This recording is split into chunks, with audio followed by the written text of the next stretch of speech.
नमस्कार जय जगन्नाथ। आज हूँ मार्च 1 समस्त को हैप्पी दहीबरा दिवस। आउ ए दहीबरा दिवस रे मु स्टार्ट करुची दहीबरा सीरीज। आउ ए सीरीज रे मु रिव्यू करबी किछिटा फेमस आउ किछिटा अंडररेटेड दहीबरा प्लेस। आपण माने भी मते निहाती कमेंट करिवे आउ सजेस्ट करिवे। तो दहीबरा सीरीज रो डे 1 ने मु आसी के पहुंची जाईतिली काठिया मौसांग दहीबरा, जोटा कि कटक रो बहुत ही पुराना और बहुत ही फेमस दहीबरा प्लेस। तो मु जाई देखिलाळु मौसा जस्ट दुकान ओपन करुथिले। तांकर टाइमिंग होची दिन 3टा रु राति 8टा पर्यंत आपन को मिल जो टाइमिंग तो एति। बट मु शुणी मौसा दहीबरा 2 ରୁ 3 घंटा भितर सरी जाए। आ कथा भितर मौसा मो हाथ को बढ़े देते गोटे फुल प्लेट दहीबरा जार प्राइस थिला मात्र 50 टंका।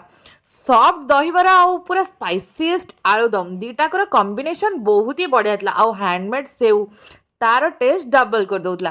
तो मते तो खाई बहुत ही बढ़िया लगिला। आ ता सहित दही पानी पुदीना आउ धनिया पत्र जो छुंकरे जो दही पानीटा होता सेटा पिकी एक्चुअली मन और पेट दीटाक शांति हो गला। आपण माने मते निहाती कमेंट सेक्शन में जनइबे आगुरु काठिया मौसा दहीबरा खाई ना खाई ना। आ चैनल को फॉलो करियो जमा भूलिबेनी।